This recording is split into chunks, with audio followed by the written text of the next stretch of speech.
Book 24. Priam ransoms the body of Hector. Hector's funeral.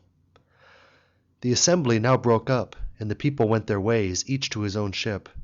There they made ready their supper, and then bethought them of the blessed boon of sleep. But Achilles still wept for thinking of his dear comrade, and sleep, before whom all things bow, could take no hold upon him. This way and that did he turn, as he yearned after the might and manfulness of Patroclus. He thought of all they had done together, and all they had gone through both on the field of battle and on the waves of the weary sea. As he dwelt on these things, he wept bitterly, and lay now on his side, now on his back, and now face downwards, till at last he rose, and went out as one distraught to wander upon the seashore. Then, when he saw dawn breaking over beach and sea, he yoked his horses to his chariot, and bound the body of Hector behind it, that he might drag it about. Thrice did he drag it round the tomb of the son of Menoetius, then went back to his tent, leaving the body on the ground full length and with its face downwards. But Apollo would not suffer it to be disfigured, for he pitied the man, dead though he now was. Therefore he shielded him with his golden aegis continually, that he might take no hurt while Achilles was dragging him. Thus shamefully did Achilles in his fury dishonour Hector. But the blessed gods looked down in pity from heaven, and urged Mercury, slayer of Argus, to steal the body. All were of this mind save only Juno, Neptune, and Jove's grey-eyed daughter, who persisted in the hate which they ever bore towards Ilius, with Priam and his people, for they forgave not the wrong done to them by Alexandrus in disdaining the goddesses who came to him while he was in his sheep-yards, and preferring her who had offered him a wanton to his ruin. When, therefore, the morning of the 12th day had now come, Phoebus Apollo spoke among the immortals, saying, "You gods ought to be ashamed of yourselves. You are cruel and hard-hearted. Did not Hector burn you thigh bones of heifers and of unblemished goats?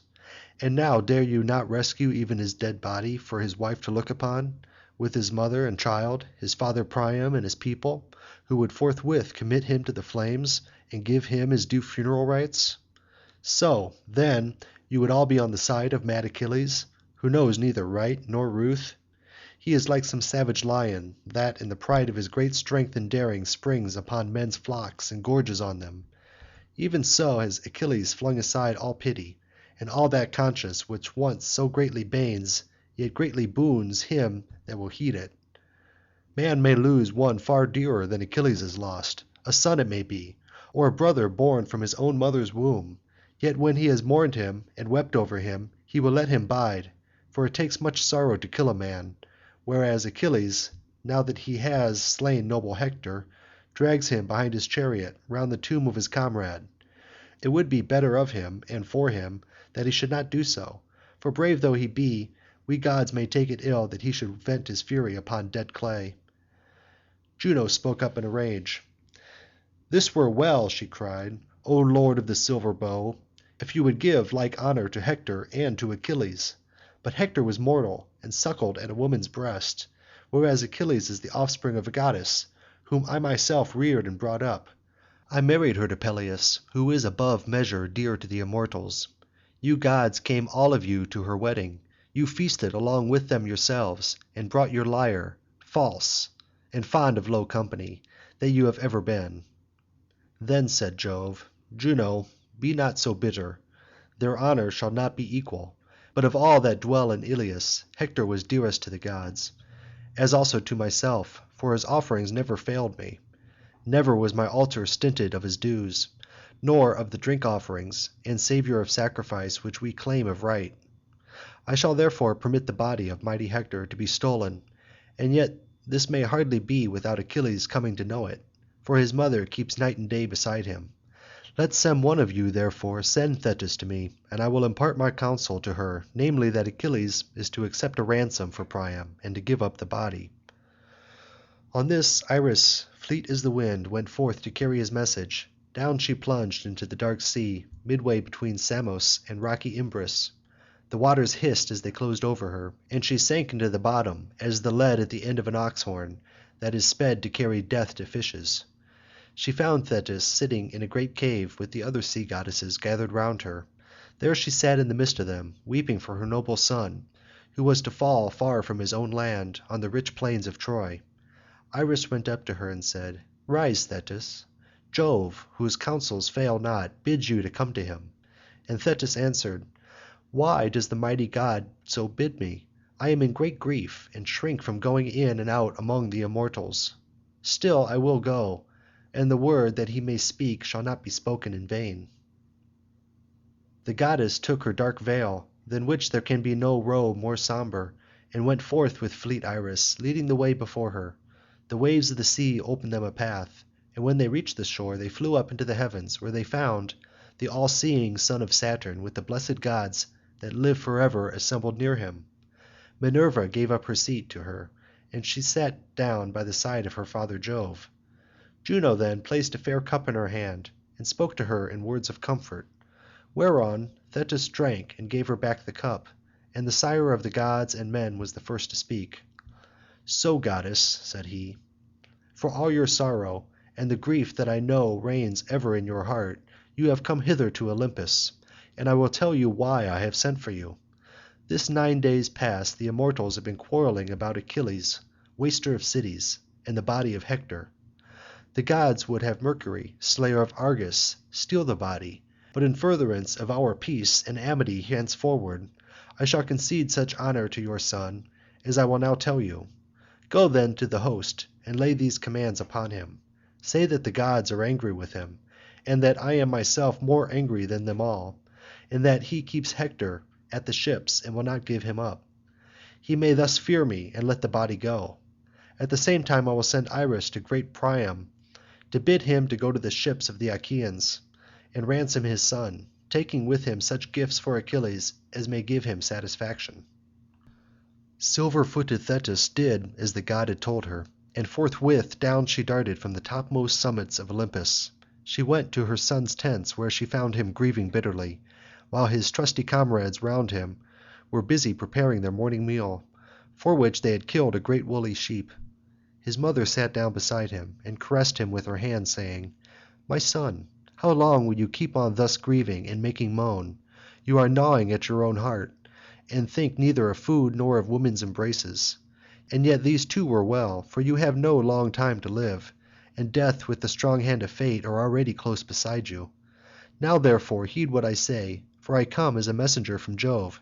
He says that the gods are angry with you, and that himself more angry than them all, in that you keep Hector at the ships and will not give him up. Therefore let him go and accept a ransom for his body." And Achilles answered, "So be it. If Olympian Jove of his own motion thus commands me, let him that brings the ransom bear the body away." Thus did mother and son talk together at the ships in long discourse with one another. Meanwhile the son of Saturn sent Iris to the strong city of Ilius. "Go," said he, "fleet Iris, from the mansions of Olympus, and tell King Priam in Ilius that he is to go to the ships of the Achaeans and free the body of his dear son. He is to take such gifts with him as shall give satisfaction to Achilles, and he is to go alone, with no other Trojan, save only some honoured servant who may drive his mules and waggon, and bring back the body of whom noble Achilles is slain. Let him have no thought nor fear of death in his heart, for we will send the slayer of Argus to escort him, and bring him within the tent of Achilles. Achilles will not kill him, nor let another do so, for he will take heed to his ways and sin not, and he will entreat a suppliant with all honourable courtesy." On this Iris, fleet as the wind, sped forth to deliver her message. She went to Priam's house, and found weeping and lamentation therein. His sons were seated round their father in the outer courtyard, and their raiment was wet with tears. The old man sat in the midst of them with his mantle wrapped close around his body, and his head and neck all covered with the filth which he had clutched while he lay grovelling in the mire. His daughters and his sons' wives went wailing about the house, as they thought of the many and brave men who lay dead, slain by the Argives. The messenger of Jove stood by Priam and spoke softly to him, but fear fell upon him as she did so. "Take heart," she said, "Priam, offspring of Dardanus, take heart and fear not. I bring no evil tidings, but am minded well towards you. I come as a messenger from Jove, who though he be not near takes thought for you and pities you. The lord of Olympus bids you go and ransom noble Hector, and take with you such gifts as shall give satisfaction to Achilles. You are to go alone, with no Trojan, save only some honoured servant who may drive your mules and wagon, and bring back to the city the body of him whom noble Achilles has slain. You are to have no thought nor fear of death, for Jove will send the slayer of Argus to escort you. When he has brought you within Achilles' tent, Achilles will not kill you, nor let another do so, for he will take heed to his ways and sin not, and he will entreat a suppliant with all honourable courtesy." Iris went away when she had thus spoken, and Priam told his sons to get a mule wagon ready, and to make the body of the wagons fast upon the top of its bed. Then he went down to his fragrant storeroom, high vaulted and made of cedar wood, where his many treasures were kept, and he called Hecuba his wife. "Wife," said he, "a messenger has come to me from Olympus, and has told me to go to the ships of the Achaeans to ransom my dear son, taking with me such gifts as shall give satisfaction to Achilles. What do you think of this matter? For my own part, I am greatly moved to pass through the camps of the Achaeans and go to their ships." His wife cried aloud as she heard him, and said, "Alas! what is become of that judgment for which you have ever been famous both among strangers and your own people? How can you venture alone to the ships of the Achaeans, and look into the face of him who has slain so many of your brave sons? You must have iron courage, for if the cruel savage sees you and lays hold on you, he will know neither respect nor pity. Let us then weep Hector from afar here in our own house, for when I gave him birth the threads of overruling fate were spun for him, that dogs should eat his flesh, far from his parents, in the house of that terrible man on whose liver I have fain fasted and devoured it. Thus would I avenge my son, who showed no cowardice when Achilles slew him, and thought neither of flight nor of avoiding battle as he stood in defence of Trojan men and Trojan women." Then Priam said, "I would go. Do not therefore stay me, nor be as a bird of ill omen in my house, for you will not move me. Had it been some mortal man who had sent me some prophet or priest who divines from sacrifice, I should have deemed him false and given him no heed. But now I have heard the goddess and seen her face to face. Therefore I will go, and her saying shall not be in vain. If it be my fate to die at the ship of the Achaeans, even so would I have it. Let Achilles slay me, if I may but first have taken my son in my arms, and mourned him to my heart's comforting." And so saying he lifted the lids of his chests, and took out 12 goodly vestments. He also took 12 cloaks of single fold, 12 rugs, 12 fair mantles, and an equal number of shirts. He weighed out 10 talents of gold, and brought moreover 2 burnished tripods, 4 cauldrons, and a very beautiful cup, which the Thracians had given him when he had gone to them on an embassy. It was very precious, but he grudged not even this, so eager was he to ransom the body of his son. Then he chased all the Trojans from the court, and rebuked them with words of anger. "Out!" he cried. "Shame and disgrace to me that you are! Have you no grief in your own homes that you have come to plague me here? Is it a small thing, think you, that the son of Saturn has sent this sorrow upon me, to lose the bravest of my sons? Nay, you shall prove it in person, for now he is gone the Achaeans will have easier work in killing you. As for me, let me go down within the house of Hades, ere mine eyes behold the sacking and wasting of the city." He drove the men away with his staff, and they went forth as the old man sped them. Then he called to his sons, upbraiding Helenus, Paris, noble Agathon, Pammon, Antiphonus, Polites of the loud battle cry, Deiphobus, Hippothous, and Idaeus. These 9 did the old man call near him. "Come to me at once," he cried, "worthless sons, who do me shame. Would that you had all been killed at the ships rather than Hector. Miserable man that I am! I have had the bravest sons in all Troy, noble Nestor, Troilus, the dauntless charioteer, and Hector, who is a god among men, so that one would have thought he was a son of an immortal. Yet there is not one of them left. Mars has slain them, and those of whom I am ashamed are alone left me. Liars and light of foot, heroes of the dance, robbers of lambs and kids from your own people. Why do you not get a wagon ready for me at once, and put all these things upon it that I might set upon my way?" Thus did he speak, and they feared the rebuke of their father. they brought out a strong mule wagon, newly made, and set the body of the wagon fast on its bed.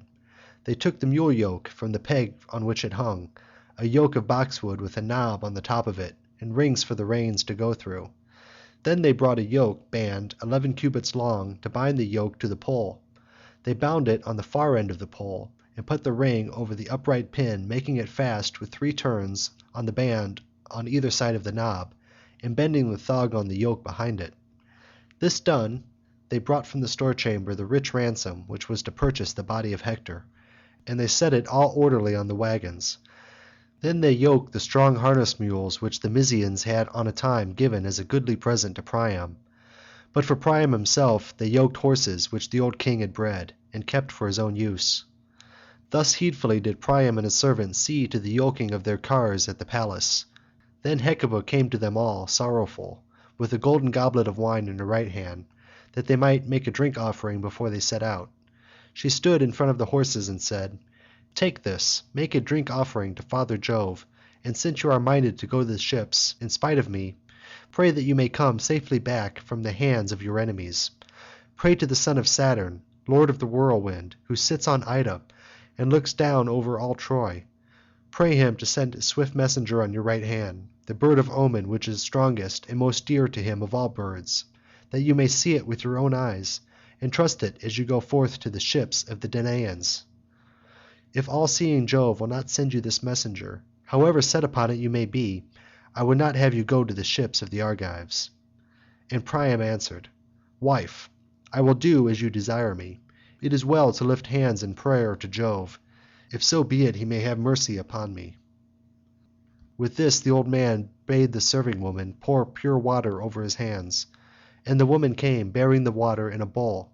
He washed his hands, and took the cup from his wife. Then he made the drink offering and prayed, standing in the middle of the courtyard and turning his eyes to heaven. "Father Jove," he said, "that rulest from Ida, most glorious and most great, grant that I may be received kindly and compassionately in the tents of Achilles, and send your swift messenger upon my right hand, the bird of omen which is strongest and most dear to you of all birds, that I may see it with my own eyes and trust it as I go forth to the ships of the Danaans." So did he pray, and Jove, the lord of counsel, heard his prayer. Forthwith he sent an eagle, the most unerring portent of all birds that fly, the dusky hunter that men also call the black eagle. His wings were spread abroad on either side as wide as the well-made and well-bolted door of a rich man's chamber. He came to them flying over the city upon their right hands, and when they saw him they were glad, and their hearts took comfort within them. The old man made haste to mount his chariot, and drove out through the inner gateway and under the echoing gatehouse of the outer court. Before him went the mules drawing the 4-wheeled wagon, and driven by the wise Idaeus. Behind these were the horses which the old man lashed with his whip and drove swiftly through the city, while his friends followed after, wailing and lamenting for him as though he were on the road to death. As soon as they had come down from the city and reached the plain, his sons and son-in-laws who had followed him went back to Ilius. But Priam and Idaeus, as they showed out upon the plain, did not escape the ken of all-seeing Jove, who looked down upon the old man and pitied him. Then he spoke to his son Mercury and said, "Mercury, for it is you who are the most disposed to escort men on their way, and to hear those whom you will hear, go and so conduct Priam to the ships of the Achaeans, that no other of the Danaans shall see him nor take note of him till he reach the son of Peleus." Thus he spoke, and Mercury, guide and guardian, slayer of Argus, did as he was told. Forthwith he bound on his glittering golden sandals, with which he could fly like the wind over land and sea. He took the wand with which he seals men's eyes in sleep, or wakes them, just as he pleases, and flew holding it in his hand till he came to Troy and to the Hellespont. To look upon he was like a young man of noble birth, in the heyday of his youth and beauty, with the down just coming upon his face. Now, when Priam and Idaeus had driven past the great tomb of Ilius, they stayed their mules and horses that they might drink in the river, for the shades of night were falling. When, therefore, Idaeus saw Mercury standing near them, he said to Priam, "Take heed, descendant of Dardanus. Here is the matter which demands consideration. I see a man who I think will presently fall upon us. Let us fly with our horses, or at least embrace his knees, and implore him to take compassion upon us." When he heard this the old man's heart failed him, and he was in great fear. He stayed where he was as one dazed, and the hair stood on end over his whole body. But the bringer of good luck came up to him, and took him by the hand, saying, "Whither, father, are you thus driving your mules and horses in the dead of night, when other men are asleep? Are you not afraid of the fierce Achaeans who are hard by you, so cruel and relentless? Should one of them see you bearing so much treasure through the darkness of the flying night, what would not your state be then? You are no longer young, and he who is with you is too old to protect you from those who would attack you. For myself I will do you no harm, and I will defend you from any one else, for you remind me of my own father." And Priam answered, "It is indeed as you say, my dear son. Nevertheless some god has held his hand over me, in that he has sent such a wayfarer as yourself to meet me so opportunely. You are so comely in mien and figure, and your judgment is so excellent, that you must come of blessed parents." Then said the slayer of Argus, guide and guardian, "Sir, all that you have said is right. But tell me, and tell me true, are you taking this treasure to send it to a foreign people where it may be safe? Or are you leaving strong Ilius in dismay, now that your son is fallen who was the bravest man among you, and was never lacking in battle with the Achaeans?" And Priam said, "Who are you, my friend, and who are your parents, that you may speak so truly about the fate of my unhappy son?" The slayer of Argus, guide and guardian, answered him, "Sir, you would prove me, that you question me about noble Hector. Many a time I have set eyes upon him in battle when he was driving the Argives to their ships and putting them to the sword. We stood still and marvelled, for Achilles in his anger with the son of Atreus suffered us not to fight. I am his squire, and came with him in the same ship. I am a Myrmidon, and my father's name is Polyctor. He is a rich man, and about as old as you are. He has 6 sons besides myself, and I am the 7th. When we cast lots, it fell upon me to sail hither with Achilles. I am now come from the ships on the plain, for with daybreak the Achaeans will set battle in array upon the city. They chafe at doing nothing, and are so eager that their princes cannot hold them back." Then answered Priam, "If you are indeed the squire of Achilles, son of Peleus, tell me now the whole truth. Is my son still at the ships, or has Achilles hewn him limb from limb and given him to his hounds?" "Sir," replied the slayer of Argus, guide and guardian, "neither hounds nor vultures have yet devoured him. He is still just lying at the tents by the ship of Achilles, and though it is now 12 days that he has lain there, his flesh is neither wasted, nor have the worms eaten him, although they feed on warriors. At daybreak Achilles drags him cruelly around the sepulchre of his dear comrade, but it does him no hurt. You should come yourself and see how he lies, fresh as dew, with the blood all washed away, and his wounds every one of them closed, though many pierced him with their spears. Such care have the blessed gods taken of your brave son, for he was dear to them beyond all measure." The old man was comforted when he heard this, and said, "My son, see what a good thing it is to have made due offerings to the immortals. For as sure as that he was born my son never forgot the gods that hold Olympus, and now they requite it to him even in death. Accept therefore at my hands this goodly chalice. Guard me, and with heaven's help guide me, till I come to the tent of the son of Peleus." Then answered the slayer of Argus, guide and guardian, "Sir, you are tempting me and playing upon my youth, but you shall not move me, for you are offering me presents without the knowledge of Achilles, whom I fear and hold it great guilt to defraud, lest some evil presently befall me. But as your guide I will go with you even to Argos itself, and would guard you so carefully, whether by sea or land, that no one should attack you through making light of him who is with you." The bringer of good luck then sprang upon the chariot, and seizing the whip and reins he breathed fresh spirit into the mules and horses. When they reached the trench and the wall that was before the ships, those who were on guard had just been getting their suppers, and the slayer of Argus threw all into a deep sleep. Then he drew back the bolts to open the gates, and took Priam inside with the treasures he had upon his wagon.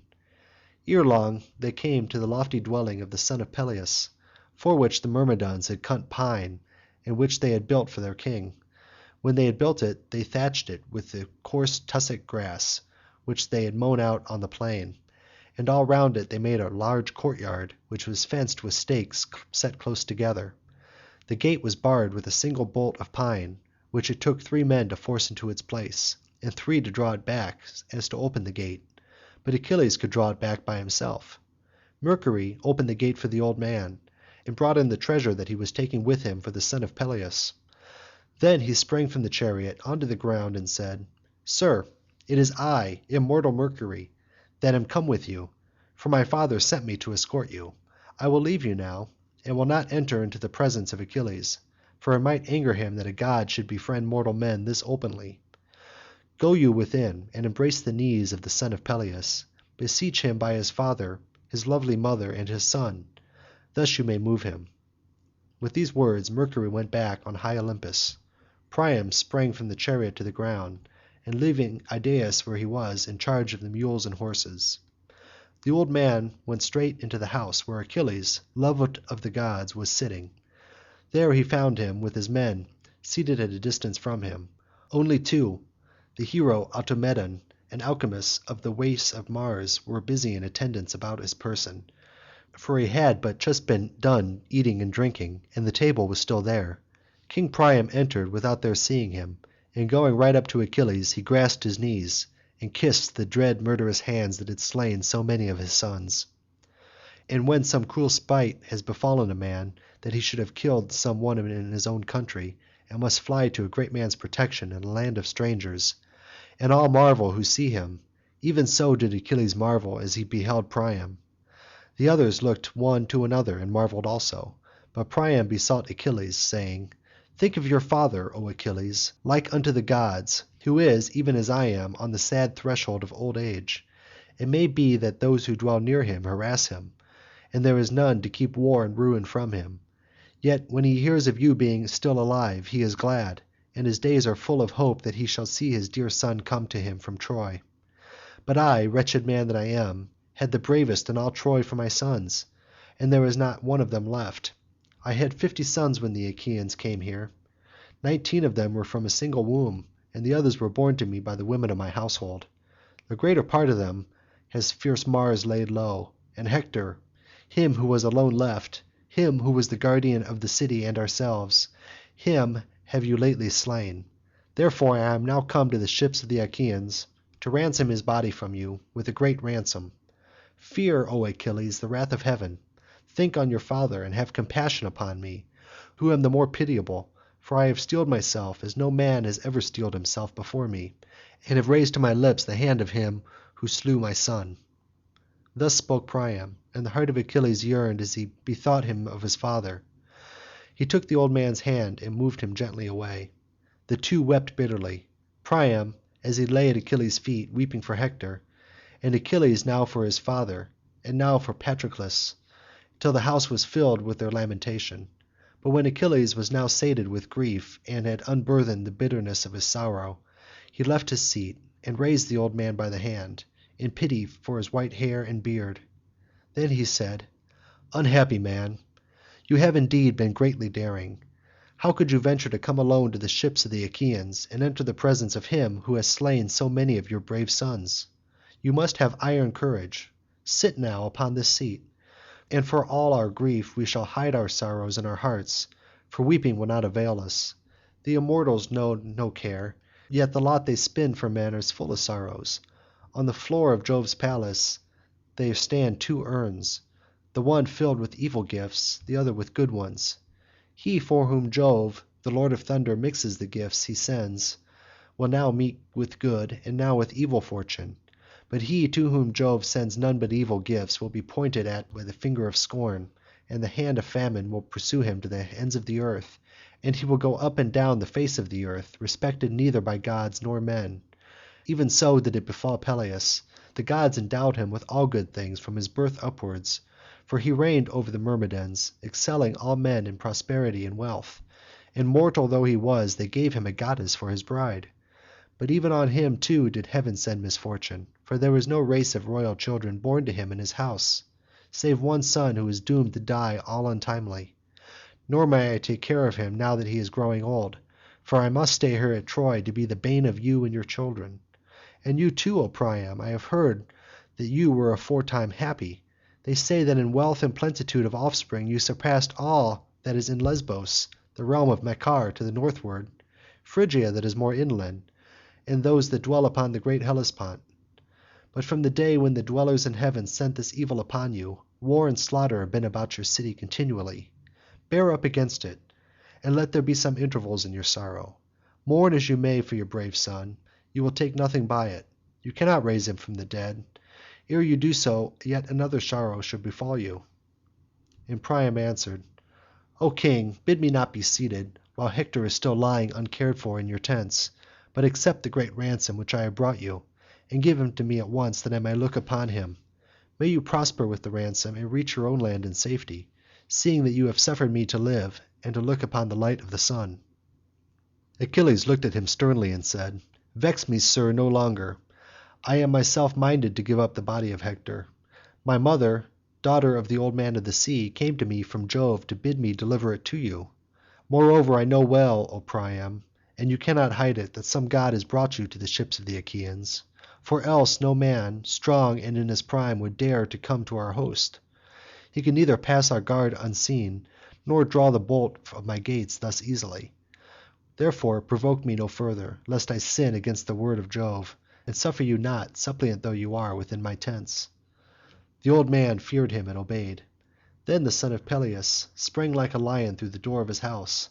Not alone, but with him went his two squires, Automedon and Alcimus, who were closer to him than any others of his comrades, now that Patroclus was no more. These unyoked the horses and mules, and bade Priam's herald and attendant be seated within the house. They lifted the ransom for Hector's body from the wagon, but they left 2 mantles and a goodly shirt, that Achilles might wrap the body in them when he gave it to them to be taken home. Then he called to his servants and ordered them to wash the body and anoint it.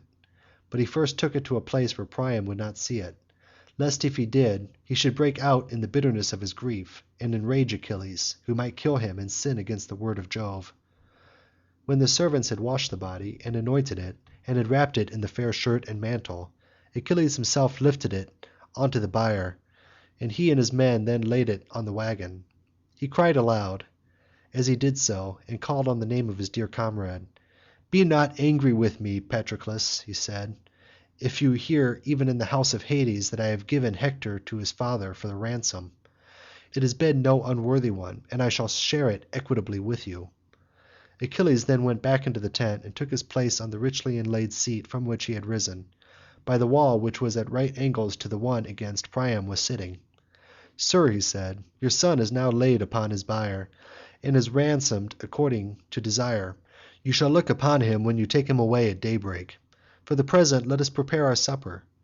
Even lovely Niobe had to think about eating, though her 12 children, 6 daughters and 6 lusty sons, had all been slain in her house. Apollo killed the sons with arrows from his silver bow to punish Niobe, and Diana slew the daughters, because Niobe had vaunted herself against Leto. She said Leto had borne 2 children only, whereas she had borne many, whereupon the 2 killed the many. 9 days did they lie weltering, and there was none to bury them, for the son of Saturn turned the people into stone. But on the 10th day the gods in heaven themselves buried them, and Niobe then took food, being worn out with weeping. They say that somewhere along the rocks on the mountain pastures of Sipylus, where the nymphs live that haunt the river Achelous, there, they say, she lives in stone, and still nurses the sorrows sent upon her by the hand of heaven. Therefore, noble sir, let us too now take food. You can weep for your dear son hereafter as you are bearing him back to Ilius, and many a tear will he cost you." With this Achilles sprang from his seat and killed a sheep of silvery whiteness, which his followers skinned and made ready all in due order. They cut the meat carefully up into smaller pieces, spitted them, and drew them off again when they were well roasted. Automedon brought bread in fair baskets and served it round the table, while Achilles dealt out the meat, and they laid their hands on the good things that were before them. As soon as they had had enough to eat and drink, Priam, descendant of Dardanus, marvelled at the strength and beauty of Achilles, for he was a god to see, and Achilles marvelled at Priam as he listened to him and looked upon his noble presence. When they had gazed their fill, Priam spoke first. "And now, O king," he said, "take me to my couch, that we may lie down and enjoy the blessed boon of sleep. Never once have my eyes been closed from the day your hands took the life of my son. I have grovelled without ceasing in the mire of my stable yard. making moan and brooding over my countless sorrows. Now, moreover, I have eaten bread and drunk wine. Hitherto I have tasted nothing." As he spoke, Achilles told his men and women servants to set beds in the rooms that were in the gatehouse, and to make with good red rugs, and spread coverlets on the top of them with woollen cloaks, for Priam and Idaeus to wear. So the maids went out, carrying a torch, and got the two beds ready in all haste. Then Achilles said laughingly to Priam, "Dear sir, you shall lie outside, lest some counsellor of those who in due course keep coming to advise with me should see you here in the darkness of the flying night, and tell it to Agamemnon. This might cause delay in the delivery of the body. And now tell me, and tell me true, for how many days would you celebrate the funeral rites of noble Hector? Tell me, that I may hold aloof from war and restrain the host." And Priam answered, "Since, then, you suffer me to bury my noble son with all due rites, do thus, Achilles, and I shall be grateful. You know how we are pent up within our city. It is far for us to fetch wood from the mountains, and the people live in fear. 9 days, therefore, will we mourn Hector in my house. On the 10th day we will bury him, and there shall be a public feast in his honour. On the 11th day we will build a mound over his ashes. On the 12th, if there need be, we will fight."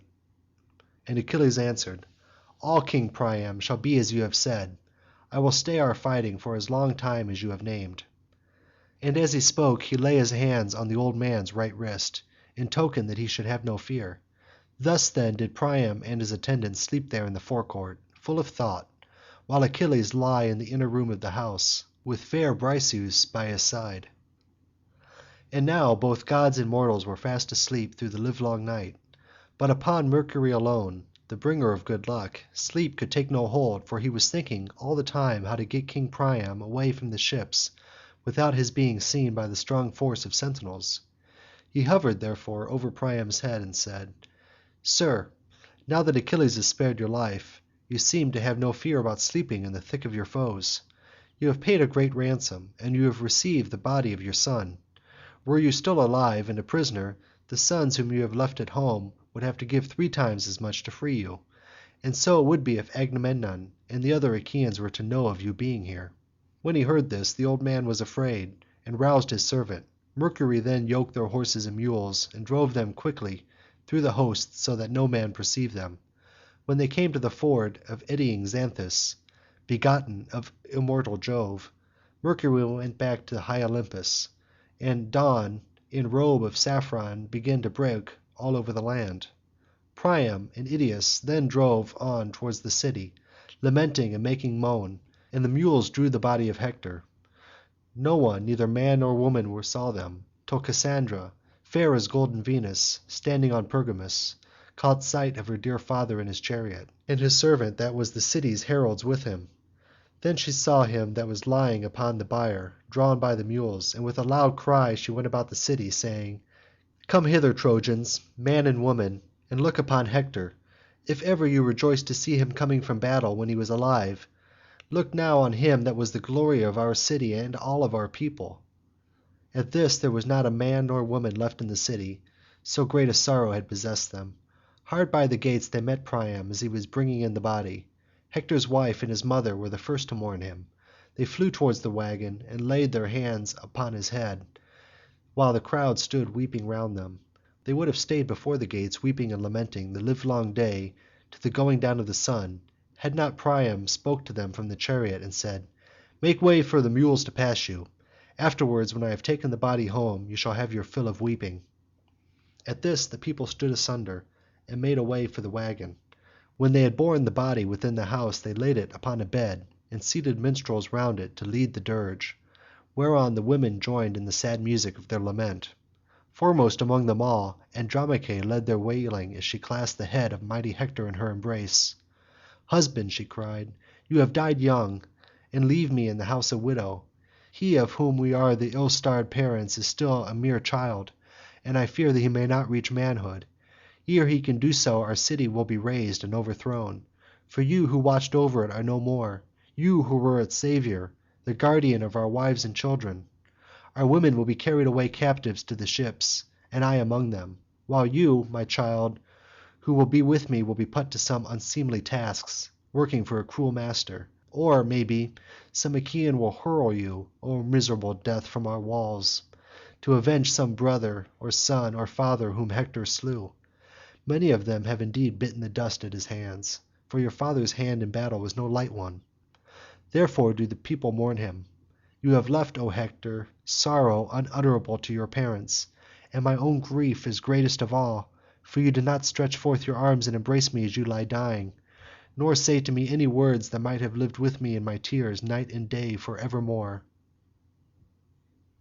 Bitterly did she weep the while, and the women joined in her lament. Hecuba in her turn took up the strains of woe.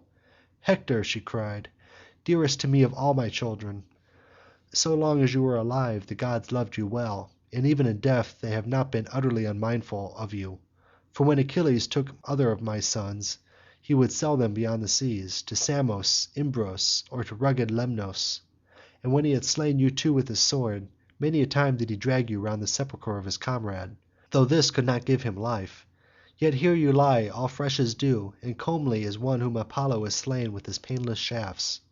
Thus did she too speak through her tears and bitter moan, and then Helen for a third time took up the strains of lamentation.